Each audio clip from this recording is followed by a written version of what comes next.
Good morning, everyone, and welcome to the class. We are doing Indo-Pakistan conflict under the chapter Contemporary South Asia, and we have seen that the main reason for the conflict between India and Pakistan remained Kashmir.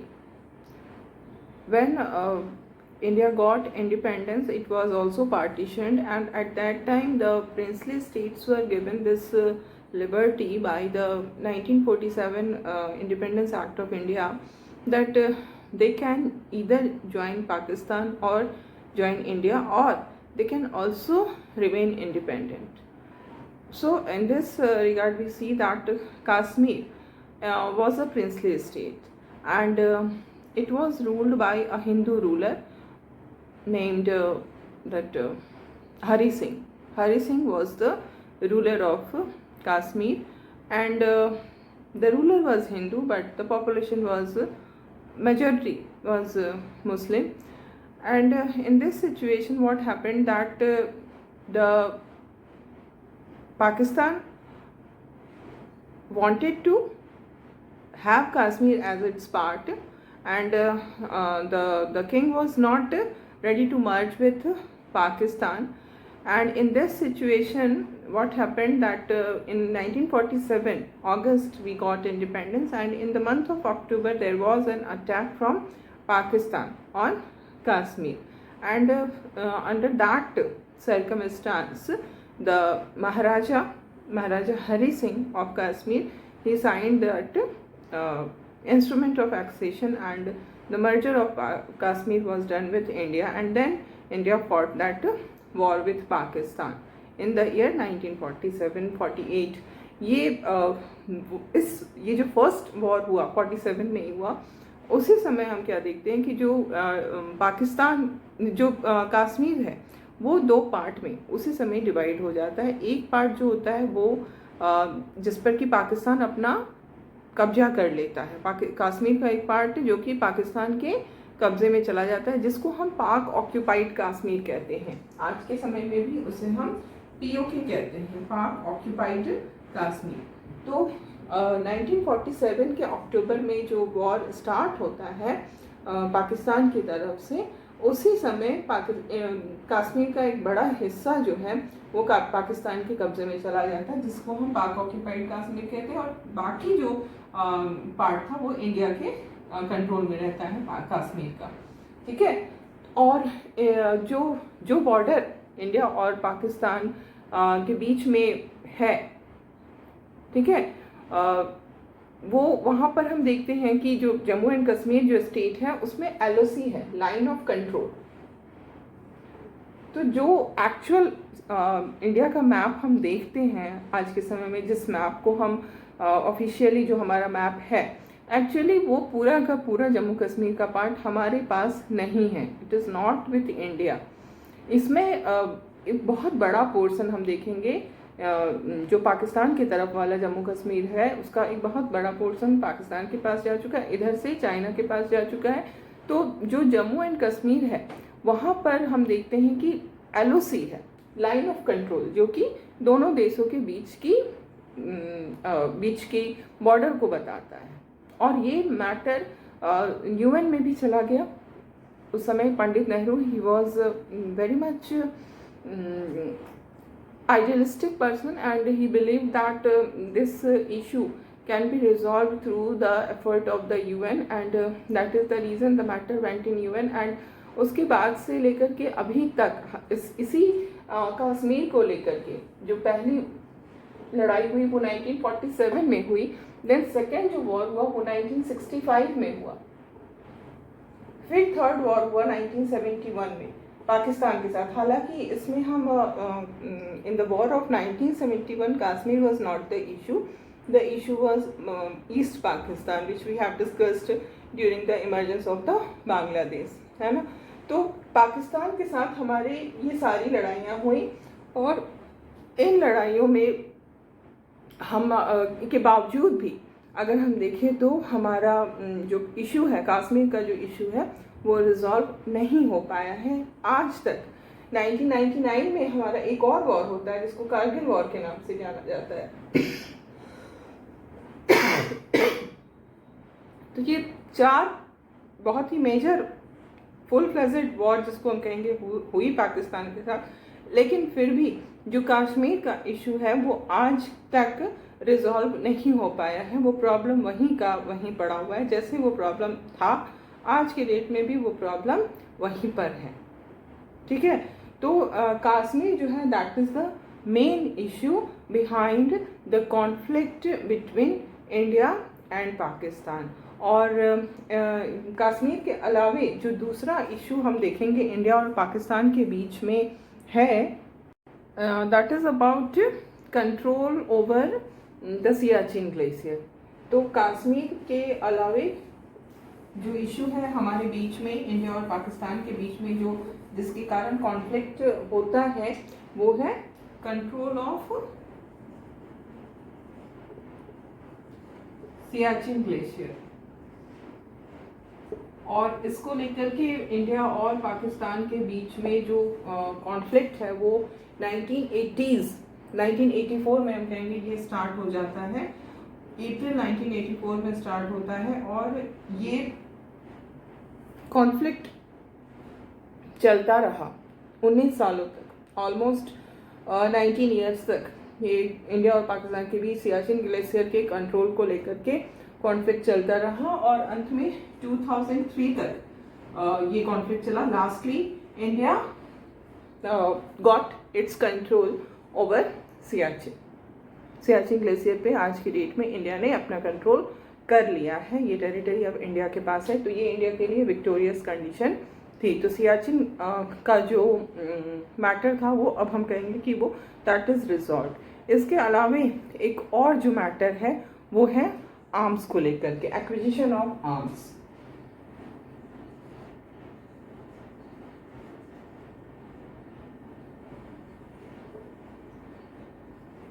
अब ये जो acquisition of arms की बात है इसमें एक बहुत ही important element जुड़ जाता है इस आर्म्स एक्विजिशन में। इन द ईयर 1998 जब हम देखते हैं कि इंडिया ने, जैसा कि I told you earlier also we have discussed about it, India conducted its first nuclear test in the year 1974। और जब 1974 में इंडिया ने पहला न्यूक्लियर टेस्ट किया था तो at that time India was of the opinion, India declared to the world that it is conducting this nuclear test for the purpose of generation of nuclear energy only, है ना। Then in 1998 again India conducted second nuclear test, and this time it was very much clear that India is doing this nuclear test in order to become a nuclear capable country. ठीक है, तो 98 में वो एक nuclear capable country बन जाता है। 98 के मई में ही, फिर से मई में ही हुआ था ये न्यूक्लियर टेस्ट। तो इस तरह से हम देखते हैं कि ये जो आर्म्स एक्विजिशन था वो एक नया उसमें एलिमेंट जुड़ जाता है और वो है न्यूक्लियर वेपन।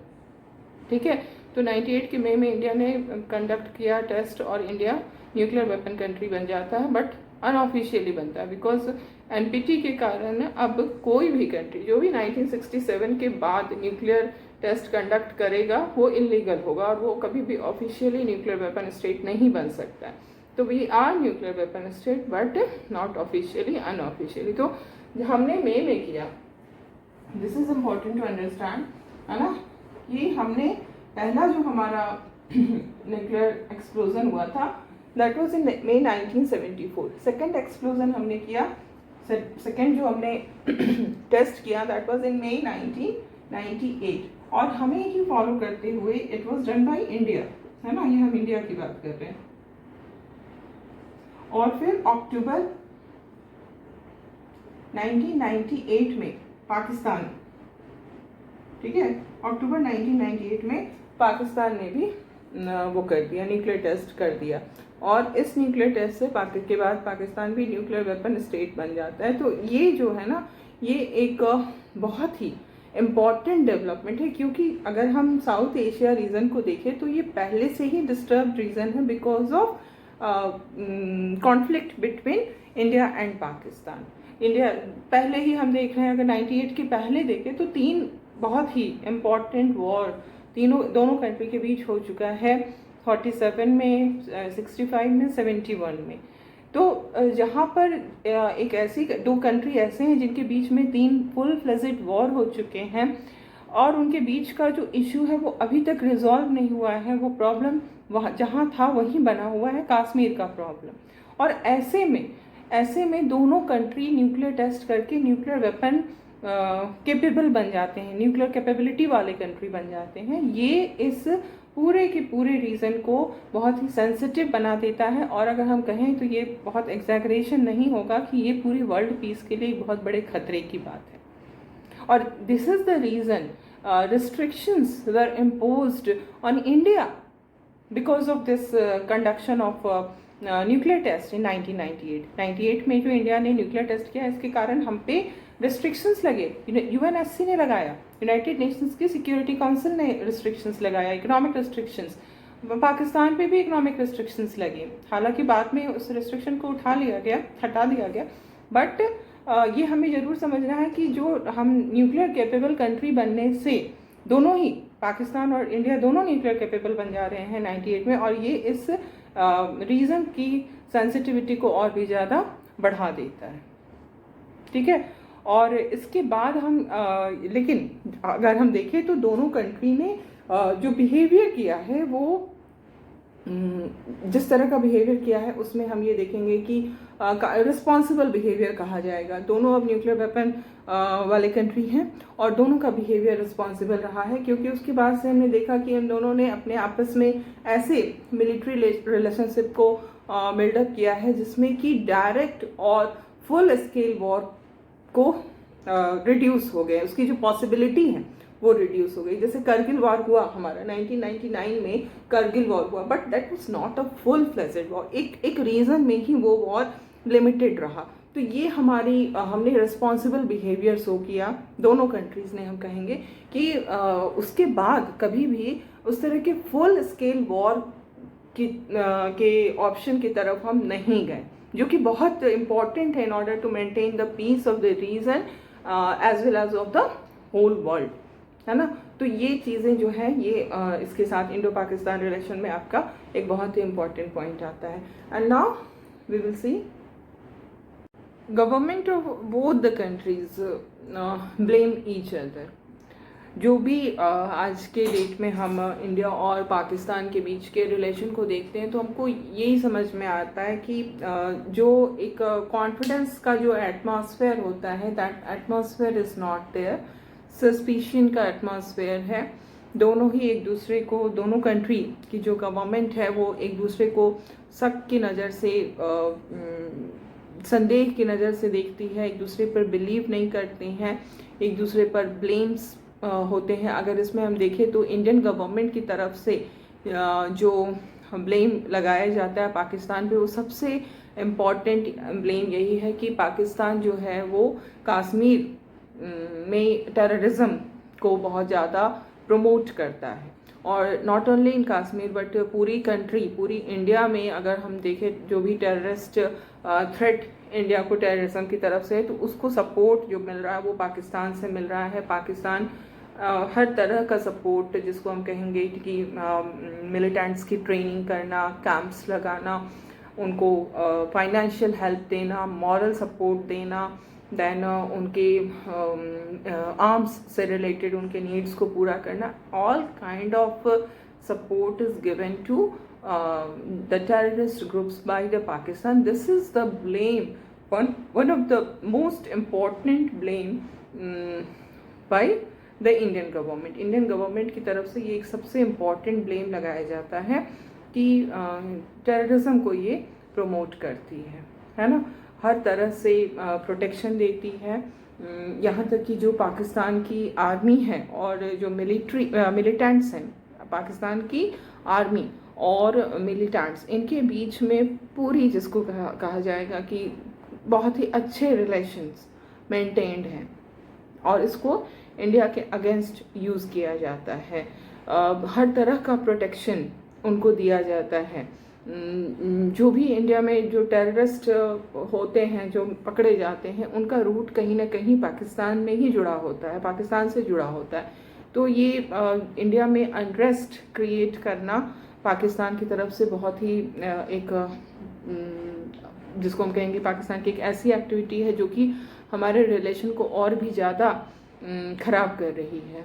और इतना ही नहीं, ये कश्मीर में तो है ही प्रॉब्लम जो कि अभी तक सॉल्व नहीं हुआ है, और अब वहाँ पर टेररिज्म का प्रॉब्लम, बहुत बुरी तरह का टेररिज्म का प्रॉब्लम है, जिसको हम सब इससे we all are aware of this problem, and not only the Kashmir but the whole country is facing this problem, this challenge of terrorism. कहीं भी टेररिस्ट अटैक्स हमारे कंट्री में होते हैं, मुंबई में होता है, कई बार मुंबई में इस चीज़ को फेस किया गया। तो ये चीज़ें जो हैं वो इनका जो रूट है वो पाकिस्तान में है, ऐसा इंडियन गवर्नमेंट क्लेम करती है। And not only this, Kashmir के अलावा एक और मुद्दा था खालिस्तान का। You will read about this Khalistan in book 2। जब बुक 2 में आप सेकेंड लास्ट चैप्टर है रीजनल एस्पिरेशंस, उसमें जब आप पंजाब के अंदर एक जो ग्रुप था उसकी तरफ से डिमांड आती है खालिस्तान की, तो उसमें आपको ये पता चलेगा, खालिस्तान के बारे में आप पढ़ेंगे कि वो जैसे पंजाब में एक ग्रुप ऐसा हुआ, अकाली दल का ही ग्रुप से जुड़ा हुआ ग्रुप था, जो कि ये चाहते थे कि पंजाब अलग हो जाए, एक सेपरेट नेशन के तौर पे अलग हो जाए। लेकिन ये और इसी को हम खालिस्तान, वो मतलब they were demanding Khalistan as their country. जो पंजाब का जो रीज़न है वो इंडिया से अलग होके खालिस्तान बना दिया जाए, ये उनका डिमांड था।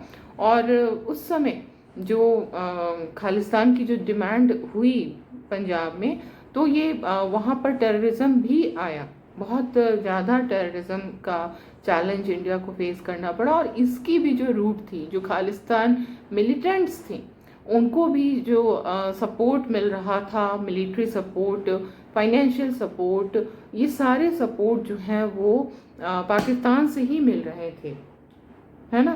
तो अगर हम देखें तो कश्मीर में तो वो टेररिज्म को प्रमोट कर ही रहा है, प्लस अगर ये जो पीरियड था जहाँ जबकि खालिस्तान की डिमांड हुई और खालिस्तान की डिमांड को लेकर के मिलिटेंट ग्रुप्स बन गए, टेररिज्म फ्लरिश किया, दैट वाज फ्रॉम 1985 टू 1995, और इसको भी पाकिस्तान का पूरा सपोर्ट मिलता है। इसके अलावे तो ये जो पॉइंट्स हैं वो हमें अपने आंसर में, इंडो पाकिस्तान रिलेशनशिप में ये सारी चीज़ें आपकी आएंगी, ठीक है। कि अभी एट प्रेजेंट, ये तो हमने पीछे का देखा कि क्या क्या प्रॉब्लम्स थे। एट प्रेजेंट जो इंडियन गवर्नमेंट की तरफ से क्लेम किया जा रहा है कि क्या पाकिस्तान की तरफ से किस तरह का क्या माहौल है, क्या चीज़ें क्रिएट की जा रही, तो उसमें पहला जो है वो टेररिज्म है ना। It is promoting terrorism. How? By giving them trainings, by providing them arms and ammunition, by giving them moral support, emotional support, by giving them financial support. Okay, and other than this, we see that they also aided the pro-Khalistan militants.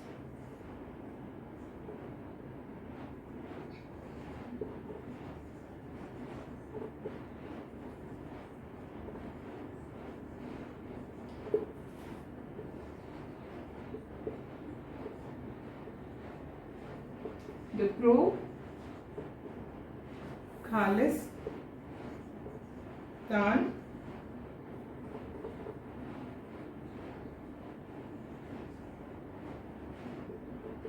Militant वही हुआ, terrorist के लिए ही जो एक दूसरा word use करते हैं, that is militant, ठीक है।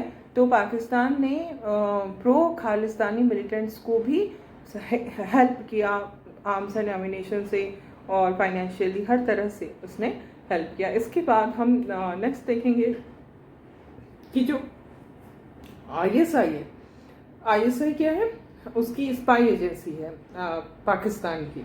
जैसे हमारा रॉ है ना, रिसर्च एंड एनालिसिस विंग, जैसे अमेरिका का CIA है, ये इसराइल का हमने देखा था मोसाद है, तो वैसे ही पाकिस्तान की जो स्पाइंग एजेंसी है उसका नाम है ISI। तो ये जो ISI है, इंटर सर्विस इंटेलिजेंस, ठीक है। इंटर सर्विसेज इंटेलिजेंस जो है वो कई सारे एंटी इंडिया कैंपेन में इन्वॉल्व है, ठीक है। और ये जो एंटी इंडिया कैंपेनिंग है वो न सिर्फ ये नहीं कि वो सिर्फ कश्मीर में ही इस तरह के कैंपेन को प्रमोट करते हैं, बल्कि जो हमारा जहाँ भी हमारे कंट्री के अंदर अनरेस्ट है वहाँ वो इस तरह के एंटी इंडिया कैंपेन को प्रमोट करते हैं। लाइक जो हमारा नॉर्थ ईस्टर्न पार्ट है जहाँ पर कि बहुत ही ज़्यादा अनरेस्ट रहता है, वहाँ पर ये एंटी इंडिया कैंपेन को प्रमोट करते हैं। और उधर से अगर हम देखें तो कौन सी कंट्री नज़दीक पड़ेगी, नॉर्थ ईस्टर्न पार्ट जो इंडिया का है वहाँ से जो ये नॉर्थ ईस्टर्न स्टेट्स हैं, they share their boundary with Nepal and Bangladesh. तो ये जो ISI है वो कहाँ से काम करती है, बांग्लादेश और नेपाल से काम करती है। तो ये इसको हम ये सिचुएशन ऐसी है, बांग्लादेश के जो फ्रीडम का जो स्ट्रगल था उसमें इंडिया ने उसको पूरी तरह से सपोर्ट किया, हर तरह से सपोर्ट किया, financial, military, moral support, every kind of support was given to East Pakistan, and that was the it was only मतलब बहुत बड़ा कंट्रीब्यूशन था, इंडिया के सपोर्ट के कारण ही बांग्लादेश पैदा हुआ। बट आज की डेट में बांग्लादेश के साथ हमारे रिलेशन उस तरह के नहीं रह गए हैं, जबकि इस रिलेशन को काफ़ी अच्छा होना चाहिए था, बट चीज़ें ऐसी होती गई जिसके कारण आज बांग्लादेश के साथ हमारा रिलेशन अच्छा नहीं है। और ये ISI जो इंटर सर्विसेज इंटेलिजेंस जो कि पाकिस्तान की स्पाइंग एजेंसी है वो कहाँ से ऑपरेट करती है, it operates from Bangladesh and Nepal. तो ये हमारे एलिगेशन है, ठीक है। These are the allegation from the government of India, allegations of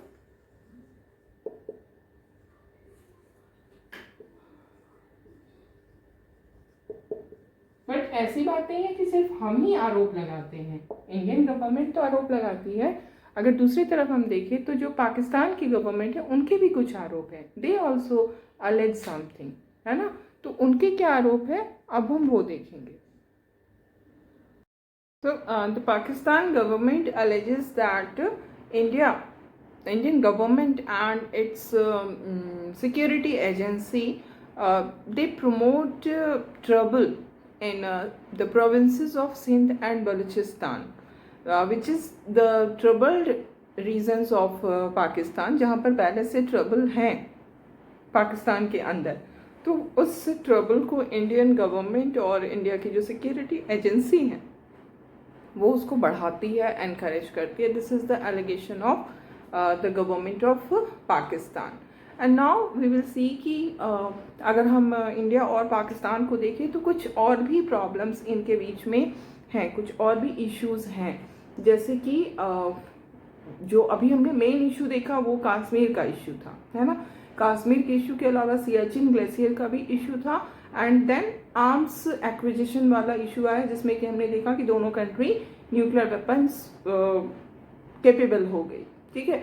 अब इसके अलावा एक जो मेन इशू है इंडिया और पाकिस्तान के बीच का वो है इंडस रिवर के वाटर डिस्ट्रीब्यूशन को लेकर के बहुत कॉन्फ्लिक्ट था शुरू में, और जाकर कि 1960 में ये वर्ल्ड बैंक ने इंडस वाटर ट्रीटी कराया इंडिया और पाकिस्तान के बीच में, और उसके बाद से मतलब अब इस वाटर डिस्ट्रीब्यूशन को लेकर के कोई भी कॉन्फ्लिक्ट नहीं है। दोनों ही कंट्री उस इंडस वाटर ट्रीटी के अकॉर्डिंगली काम करती है।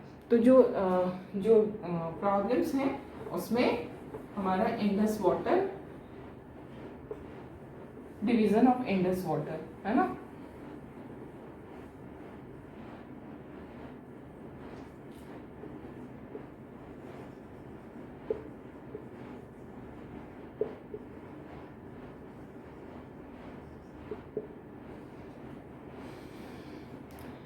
इसके साथ साथ हम ये भी देखते हैं कि जो दोनों कंट्रीज़ हैं उनके बीच में एक और जिसको हम कहेंगे इशू है वो है डिमार्केशन लाइन।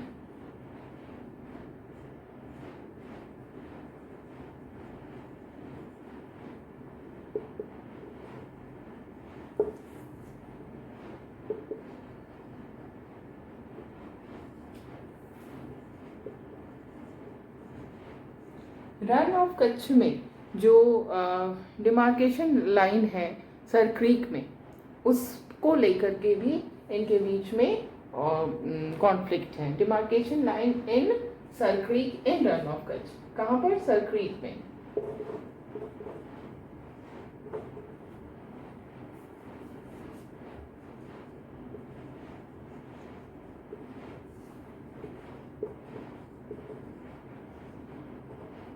ठीक है,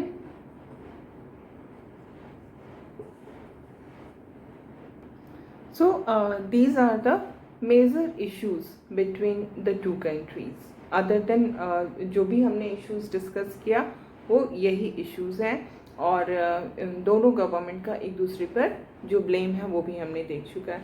अब हम we will move to another country. India का जो अदर नेबर्स हैं उनके साथ इंडिया के कैसे रिलेशन है। As I told you earlier कि अगर हम साउथ एशिया को देखते हैं तो इसमें इंडिया जो है वो सेंट्रली लोकेटेड है, and India is a country which shares it's boundary with all the other countries of South Asia. So whenever we see conflict in South Asia, India will be there. India must be involved in any of the conflicts of South Asia. तो जो भी major conflicts हमको South Asia में देखने को मिलता है, India is involved in that conflict because of its location, because of its size, because of its power. Okay, तो अब हम देखेंगे कि इंडिया का अदर कंट्रीज़ के साथ क्या रिलेशन है, जिसमें हम सबसे पहले इंडिया और बांग्लादेश के रिलेशनशिप को देखेंगे। ठीक है,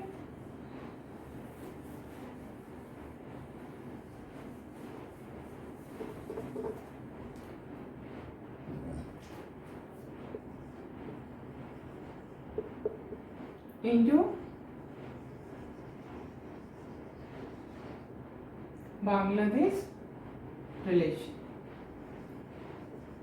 तो अगर हम इंडिया और बांग्लादेश के रिलेशनशिप को देखते हैं तो कुछ ऐसे मैटर्स हैं जिन पे कि इंडिया और बांग्लादेश के बीच में अच्छे रिलेशन हैं, कुछ ऐसे मैटर्स हैं जिन पर कि हम देखेंगे कि इंडिया और बांग्लादेश के बीच में काफ़ी कॉन्फ्लिक्ट है। तो दोनों ही चीज़ें हैं, कुछ ऐसे मैटर्स हैं जिन पे हम कोऑपरेट करते हैं, we cooperate with each other, and there are some issues on which we have conflicts. तो हम इसमें दोनों ही चीज़ों को देखेंगे। वो कौन से इश्यूज हैं जिस पे कॉन्फ्लिक्ट है, पहले हम कॉन्फ्लिक्ट वाले इश्यूज देखेंगे, and then we will see कि वो कौन से इश्यूज हैं जिस पे हम आपस में कोऑपरेट करते हैं। तो कॉन्फ्लिक्ट का जो सबसे इम्पॉर्टेंट इशू है वो है sharing of the Ganga and Brahmaputra river. ठीक है, कॉन्फ्लिक्ट में जो पहला पॉइंट है वो है sharing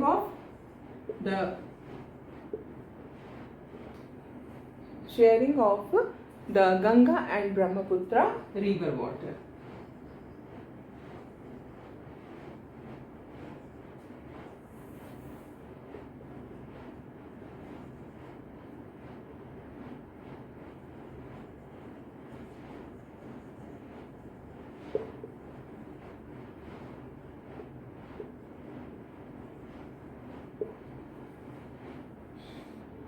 फड़क्का में जो इंडिया ने बैरेज बनाया है, उस बैरेज को लेकर के दोनों देशों के बीच में काफ़ी टेंशन हुए, क्योंकि बांग्लादेश का ये कहना है कि उस बैरेज के कारण वाटर का जो फ्लो है वो डाउन स्ट्रीम में रुक जाता है, बांग्लादेश को प्रॉपर वाटर नहीं मिल पाता है। फड़क्का बैरेज गंगा नदी पर जो बना है, ठीक है, तो that is one of the most important issue between India and Bangladesh. And now another issue अगर हम देखते हैं तो जो बहुत ही डिस्टर्बिंग है इंडिया और बांग्लादेश के रिलेशनशिप में, वो है इलीगल इमिग्रेशन।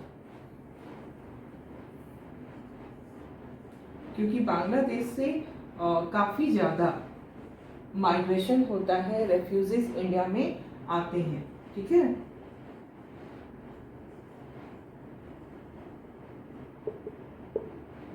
और इसको हम इलीगल इसलिए कहते हैं, without any documents they are coming to India without any documents. इसलिए इसको हम इलीगल इमिग्रेशन कहते हैं। और जब इस तरह के इमिग्रेशन होती है तो एक कंट्री के लिए वो एक बहुत बड़ी परेशानी बनती है। जैसे कि हमने देखा आज के डेट में, अगर हम देखें तो वेस्ट बंगाल, असम, इन कंट्रीज़ में ये इमिग्रेंट्स जो हैं वो एक बहुत बड़ा इशू बन जाते हैं, है ना। तो ये इंडिया के लिए, इंडिया पाक और बांग्लादेश के बीच के रिलेशन को ख़राब करने में एक बहुत ही इम्पॉर्टेंट फैक्टर है। इसके अलावे जैसे कि हमने देखा कि जो anti India Islamic fundamentalist groups हैं उनको भी यहाँ पर सपोर्ट मिलता है बांग्लादेश में। तो इंडिया इसके लिए भी अलेज करता है कि जो बांग्लादेश है वो anti India Islamic fundamentalist group को सपोर्ट करता है। तो that is also one of the reason for conflict, support to anti India Islamic fundamentalist groups.